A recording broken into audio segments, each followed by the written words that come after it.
Well, while this episode does give us a lot of answers, this is the episode that makes us realize that we really don't know what's actually going on.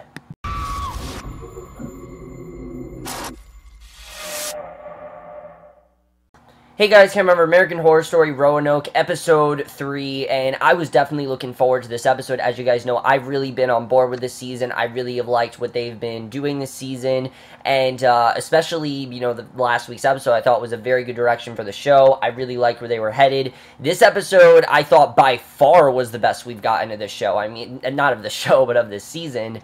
I think this is American Horror Story at its finest. It was scary, it was insightful, it had some really great performances, and while it was pretty much a exposition-heavy episode, it was necessary exposition. We found out stuff that we need to know, but what I like is that they're still not answering the really big questions, because again, it's only episode 3, it's a 10-episode season, and I think they're doing a really good job with that, and like I said in my review, we really don't know what's actually going on, but let's just get in this episode, because there was a lot to talk about, and like I said, by far the best episode they've done this season, but let's just get into it.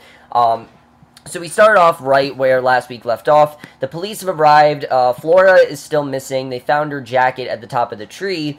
She's nowhere in sight, and Lee is certain that the hillbillies have been tormenting them, took Flora, because that's really the only logical thing. And, you know, I was getting a little bit annoyed with Lee and Matt in this episode because of the fact that they have been denying what's going on, but at the same time, I mean, they kind of are trying to think rationally. You know, they haven't had the experience that Shelby has, they haven't felt the same thing that she has, so for Shelby to understand, it makes sense, but for Matt and Lee to not understand, again, they're looking at this in a logical manner, and it definitely does make sense why they think that. Also, as we know, Shelby was in the hospital, they could think it's just she's going into shock. I mean, that definitely does make sense. So what I really liked about this episode, though, is what they do with Adina Porter in this episode, because while Angela Bassett was great, Adina Porter, to me, I think stole the show in this episode. I mean, she really... What I really like about this documentary approach is that we're getting to see how they truly feel, but we're also seeing that there's a lot of stuff that's coming out that they don't really want to talk about, and especially for Lee, a lot of what Adina Porter is talking about in this episode, you can tell that she really does not want to talk about. She talks about she's an ex-cop, so she knows the drill, she knows the time is ticking, and the cops were not doing due diligence, and we kind of start to get the sense that the cops may be in on this, that there's definitely something going on with the cops, because they're acting very shady in this episode, and, you know, they're giving them the same answers. Oh, we don't know what's going on, nothing we can do. Like, they're not really giving them any answers, and there's obviously a reason why. So Matt, Shelby, and several volunteers hit the woods to search for Flora. Matt and Shelby hear Lee calling for help, but she didn't find Flora's body. She actually found her doll, and I thought that it was going to be Flora's body. I was about to freak out. I literally thought they were going to show remains of a little girl. Thank God they didn't, but they did in fact find her doll lying on the ground. Someone took the head off, replaced it with a dead pig's head. Just really, really creepy stuff overall. And I think something in this episode just portrayed very well is the loss of a child. I mean, even though we don't know if Flora's dead, the episode kind of implies that. And that really, I think, anchors the episode. Lee's aggression and just what this ends up doing to her, her emotional impact that this all has on her, really I think affects this episode and is the reason why it's as good, one of the reasons why it's as good as it is. I really did love what they did there.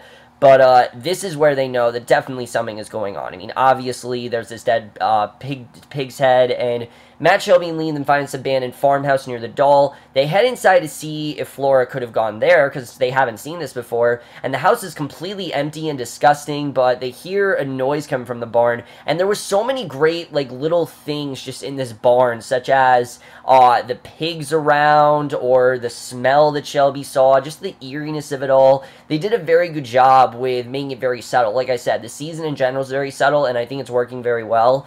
But then they hear a noise coming from the barn. They stumble upon two very dirty, delusional children. They appear to be nursing on this dead pig as if it were their mother, which is very strange overall. We don't really know what's going on there, but again, very creepy, and I thought one of them was Evan Peters because he looked like Evan Peters. It's not Evan Peters. It just kind of looked like him. But they obviously bring the boys to the local hospital because they think they're crazy and they don't know what else to do. And they're certain that the family took Flora and fled and left behind the two boys. That's what they think is going on, at least. That obviously these two boys are delusional. And again, I think they're just trying to think rationally. You know, they don't want to think of the worst thing that could have happened, and we definitely do see that.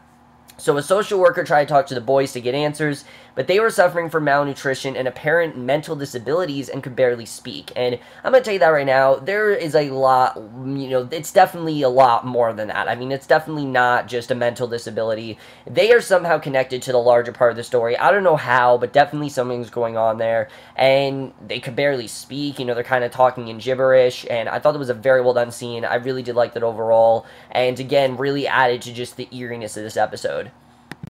So the search went on unsuccessfully for 72 more hours. No one slept for days. They decided to call it a night and get some sleep and get up in the morning, and Mason ends up losing it. He accuses Lee of being responsible for Flora's disappearance and hiding her somewhere, and I know some people were kind of pissed off at Mason, but I understand it. I really do. I mean, when you're in that situation and you're a desperate father, I mean, yeah, you are going to say some things that are pretty rash, and you're going to do some things that are pretty rash too, because of the fact of the connection he had with Flora. As we know, he was going to get he was going to give Lee a restraining order, and he snaps at her, pushes her on the floor, storms off, and that is more, I'm like, this character needs to go. I don't know how they're going to get rid of him, but he needs to go, and I'm glad what they do with him next, because I really, at first, really liked this character, and then he did that, I'm like, I don't like this character now, and again, you know, he definitely went too far. We definitely do see that. I mean, you understand, obviously, why he feels this way, but again, abusing Lee is not a good way to do that. But everyone heads to bed. It's not long before Matt's phone starts ringing, and Lee talks about how this is one of, you know, this is when they realized that they weren't going to get any sleep that night,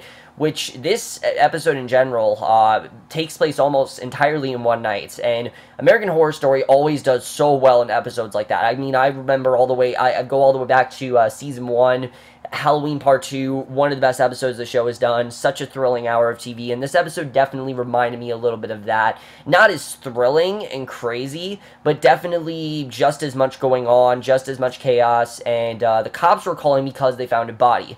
Matt wakes up Lee and Shelby, they head to the crime scene, they're freaking out because they think that it's Flora's body, but it's not. It's actually Mason. Someone tied him to a stake, burned him alive, and someone did the show a service, because I really didn't want to see any more of Mason after that. I'm like, please, let's not do this abuse storyline, so I'm glad they killed him off, and I think he really did serve his purpose. It's also, I think, showing us that no one really is safe. I mean, again, I've talked about this before, but I really think this documentary, is, you know, not really them. I think it could actually be ghosts or something like that. I'm still thinking that it has to do with Billy Dean Howard. It just kind of makes sense, and especially now we're seeing characters like Masonry getting killed off. I mean, Lee, Matt, and Shelby, I would not say they're necessarily safe. You know, I would not just say, oh, there's no way they're going to get killed. There definitely is a way they could get killed, because, again, I mean, you know, I think that what we're seeing is not actually what we're seeing. We'll get into that, though.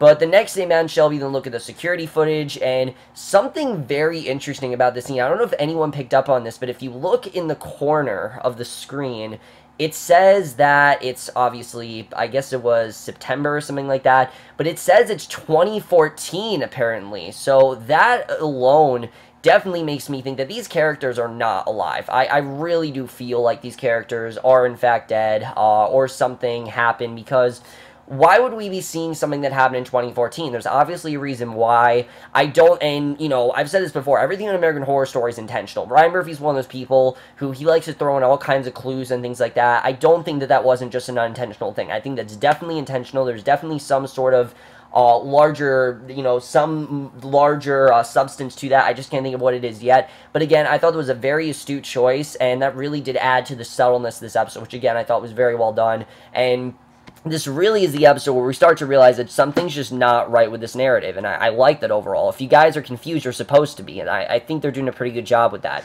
So they realize that Lee left the house right after Mason. She was gone for 4 hours in the middle of the night. Shelby thinks that Lee killed Mason so that he didn't tell the police his theory about her kidnapping Flora, which honestly does kind of make sense. The fact that Lee was insane, you know, she thinks that Lee's crazy. She thinks that Lee, you know, the fact that she's able to kidnap her own daughter, maybe she would go to extremes like kill Mason. I mean, we know that Lee would not do that, but it makes sense why they think that. And they're all arguing over whether or not to actually go to the police, and this old man then walks in the house, and I thought it was going to be Wes Bentley's character. I'm like, alright, here we go, we're going to meet Wes Bentley's character, but says that someone called him to help find Flora, and this is really when the episode gets great. the episode already was great. It really was. But here, really, this is when I really started getting into the episode. This is when I really started to like what was going on. And I thought this was just incredible. I love the way this scene was done. And the way that the rest of this episode played out, I thought was fantastic. We have, I can't think of his name right now, but he's been on the show before. He was fantastic. I really loved his performance in this show of this character of Cricket. I just can't think of his name right now. He was in Coven. He was in, I believe, the first season. I just can't think of his name.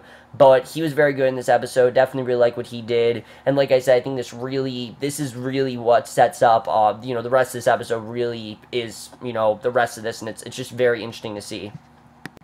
So the strange man says that he was sitting in New Orleans and a spirit reached out to him, which, again, New Orleans, that's where Coven took place. And we know that this actor was in Coven.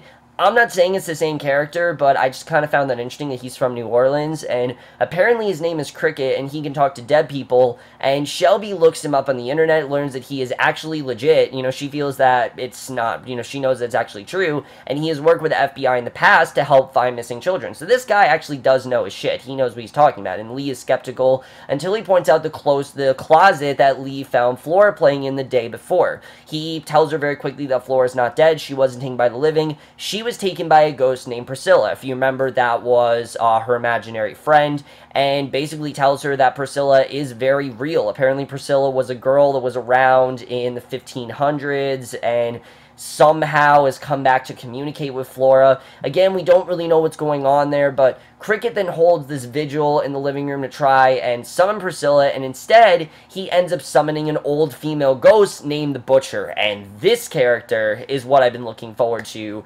for the past 2 episodes, because the best thing about the trailer that they put out for this season, as creepy as it was, the best thing about it by far was Kathy Bates. I could not wait to get into her character, and boy do we get into her character in this episode. I mean, this could end up being the best character she's played. I've said it before. I think this could end up being the best character she's played. I think I'm definitely getting some Madame LaLaurie vibes from this character. The difference is this is Madame LaLaurie without the, the quips and the funny lines that the character had. This is a much darker character, probably the darkest character Kathy Bates has ever played, and I gotta give it to her for her going from such a sympathetic and, just such a sympathetic and caring woman who runs a hotel and just cares about her son and wants to do anything she can to get her son back and wants to get revenge, to a character who is a complete savage and a brutal, brutal murderer. I think it's just incredible, dude, and it really does show the range she has, and I definitely did get some Misery vibes from this character, and I really did like that. So we find out that she doesn't have Flora. She said it's her job to protect the house from trespassers, and if she had Priscilla, she would already be dead. And apparently, Priscilla, she's after her for some reason, we don't know why, but Matt was skeptical of Cricket, but after the ceremony and the window shattering, it's pretty clear that Cricket knows what he's doing. I mean, he pretty much thinks that. Matt was kind of pissing me off in this scene with him being like, oh, Cricket is fake or whatever, but I kind of understand. Again, he's trying to be rational. I get it. I just thought that this part was a little bit annoying, but it definitely, they saved it in the end of the episode. The end of the episode definitely made up for that, but Cricket then shouts Croatia at the ghost, and then she leaves. And we don't know, Crotoa, actually, not Croatia, Crotoa at the ghost, and then she leaves. We don't know what that means, but for some reason, he knows Croatian. I don't know how he knows Croatian, but he does, and Cricket then tells Matt and Lee that he knows where Flora is. He will take them to her for $25,000, which is crazy. And, of course, they don't have that kind of money. I mean, they're not, rich people. And Matt shouts at Cricket that he's nothing but a con artist, and he just wants money from them. But we know, obviously, there's more going on. So Lee isn't playing any more games because she's desperate for answers. And, again, Angela Bassett's so good in this scene. She pulls her gun on Cricket, demands answers, because she's tired of just hearing the same bullshit. She could care less about the Butcher. She just wants to know that her daughter's alive and well and wants to get her back. And Matt convinced her to put down the gun. Cricket stomps out, and before Cricket leaves, he whispers something to Lee about her first daughter, Emily. And this scene was incredible. I love this because we see Lee, not Angela Bassett, but Adina Porter on the documentary, and we hear this guy start to talk to her, who clearly is the host of this documentary. Now, correct me if I'm wrong, but that guy sounded very much like Cheyenne Jackson. So I think that Cheyenne Jackson is the host of this. I'm hearing people say Evan Peters, but I'm thinking it's Cheyenne Jackson. It's definitely one of them, because we see that name in the credits every episode. So they have been in it in some capacity. It's either Evan Peters or Cheyenne Jackson. I can't really tell, but basically, they know about Emily. Lee has no idea how they know about Emily, and she's freaking out, screams at them to turn off the cameras, and literally just gets in their face. Says, turn off the goddamn cameras. They literally turn them off. We cut to a shot of Lee sitting in this, like, green room of sorts, and it then goes back to the documentary. And again, that definitely shows that there definitely is something larger at play here. I mean, we're going to start to see these characters at some point. I mean, there's definitely, we've known this since episode 6. You know, Ryan Murphy said that in episode 6 there's going to be this huge twist, and we definitely can tell, because episode 8, I believe Lily Rabe actually has a stunt double. So definitely something regarding this, you know, documentary. This is not going to last long. I definitely don't see the documentary approach lasting long. I think it's only going to be about 2 more episodes, and then it's going to be episode 6. They're going to change it up, and I really do like that, because stuff like this really shows me what the show is able to do. And Adita Porter absolutely killing that scene. I love what she did there. Just seeing her crying and seeing her not wanting to admit it, but basically, we find out that Lee had another daughter when she was just 17 years old. She was stolen out of the car when she was a baby, and Lee left her alone to go in the store. And, I mean, if we couldn't care, you know, if we didn't feel bad for Lee now, I feel even worse for her. I mean, Lee really has been nothing but shit on her entire life. The fact that she had this baby and she just left her in the car, I mean, again, she was 17, she kind of understand that, but just the fact that Cricket knows about her, I mean, again, it shows this guy's legit, and we don't really know how he knows about her, but I feel like Cricket, I feel like he's connected to Billie Dean Howard. I really do. I don't know in what capacity, but I just feel like he is. I'm getting a lot of Billie Dean Howard vibes from him, and I really feel like he is connected to her, but we'll have to see what goes on with that. So then we get to, by far, my favorite part of this episode, which is learning the origin of the Butcher, which I'm very happy we saw, because the season's called American Horror Story Roanoke. We need to know how Roanoke really ties in, and they did a really good job with telling us that story. We see the next day Lee pays Cricket a visit and pays him. He reveals that he has done some research and basically gives her this very long, drawn-out story that I thought was very well done. The Butcher's real name, we find out, is Thomason, and she was one of the settlers in the missing colony of Roanoke, yes, the lost colony. And Cricket explains Thomason's history. She was left in charge of the settlement, but the people were starving, so they overthrew her and traveled inland and left Thomason behind to fend for herself, and they did a really good job of getting us to care about this character and get behind her. I mean, we could tell why she was like this. This is someone that was left behind. This is someone who really just was very fond of the colony, and I believe was what, you know, considered one of the mothers. You know, she was a very religious figure, and she really just wanted the best for everyone, and really just very protective. So Thomason sold her soul to some sort of demon in the forest who saved her from wild pigs, which there's the connection to the pigs, and again, we don't know what that connection is or who the demon is, but once she got her strength back, she tracked down the settlers that abandoned her, left her for dead, and killed the ones that betrayed her, and moved them onto the land where Shelby and Matt are currently living. Now, there are 2 people that she spared. One of them is Ambrose, who is, not Finn Whitrock, Wes Bentley's character this season, Ambrose. We did meet his character this season and in this episode, and he seems to be working with her. You know, she spared him. I don't remember why she spared him, and I will admit a lot of what she was saying I didn't really understand. She was talking in very, very old English in the 15th century, which props to Ryan Murphy for doing that, because, you know, they could have easily had them talk in modern dialogue. I can't stand it when shows do that. I like it when you have a show set in a time period and they talk like it is that time period, because that is what they talk like, and I think they did a good job with that here. And especially a show like American Horror Story that's so popular, you wouldn't think they did that, but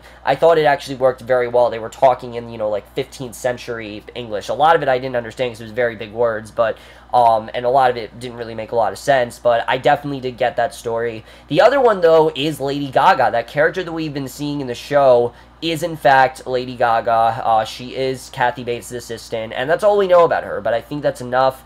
Definitely getting some creepy vibes from her, and I'm looking forward to seeing what she ends up doing, because she was really great in this episode. Again, didn't see a ton of her, but she just gave off this really creepy vibe, and it really is a great departure from the Countess. A lot of people say the Countess is just Lady Gaga being creepy, and this is really, I think, is going to show what she can do, because I really don't see Lady Gaga at all. I see this very savage, you know, head partner of the Butcher, and we don't know who she is really, but already I'm definitely getting some creepy vibes from her.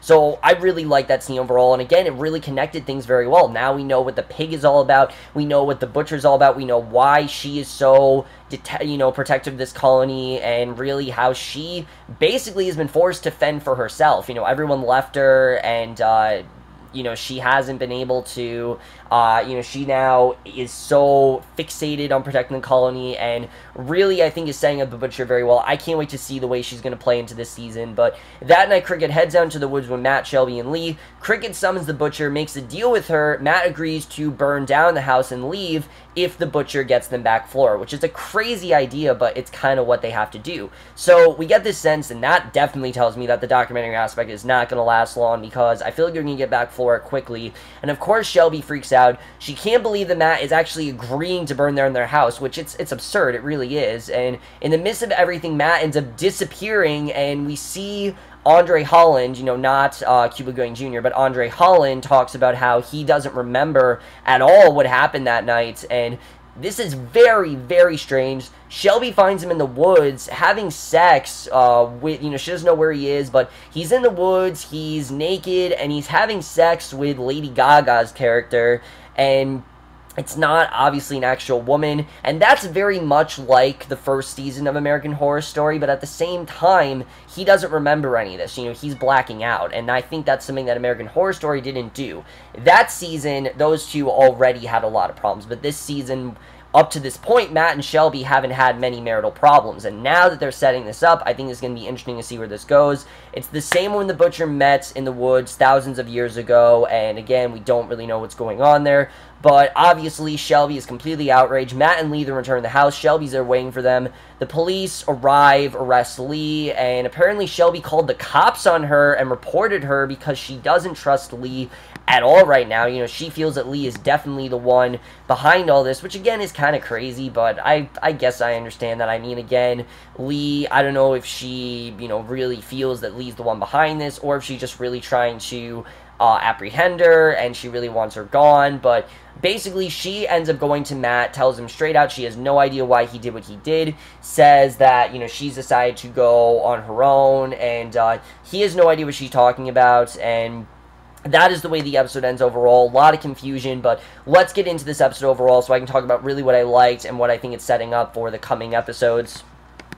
Now, yes, there was a lot of tropes and maybe some stuff that we've seen before in the show, but I really think that this is going to be a season where it's kind of hard to predict. I mean, at this point, this is a story that we've already heard, but I think that scene with the Dina Porter definitely shows that there's something larger at play, and we don't know what it is, but I'm just getting the sense that they're ghosts. That's what I'm thinking. I'm thinking that they're ghosts, or better yet, think about this. What if the Butcher force them to do this documentary? That would make things even more interesting, that the Butcher said, alright, I'll spare you if you tell everyone about this, which I don't know why she'd say that, but maybe she said that to get people away from the house and to maybe warn people about it. That's kind of what I'm thinking, but definitely there's something larger at play. We know that, and I'm looking forward to seeing what that something is, because that really added the tension this episode.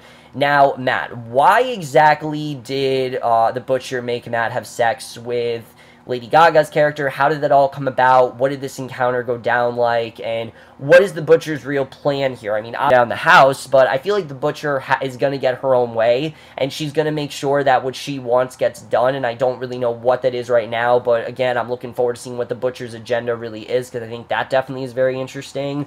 So we'll have to see what happens with that.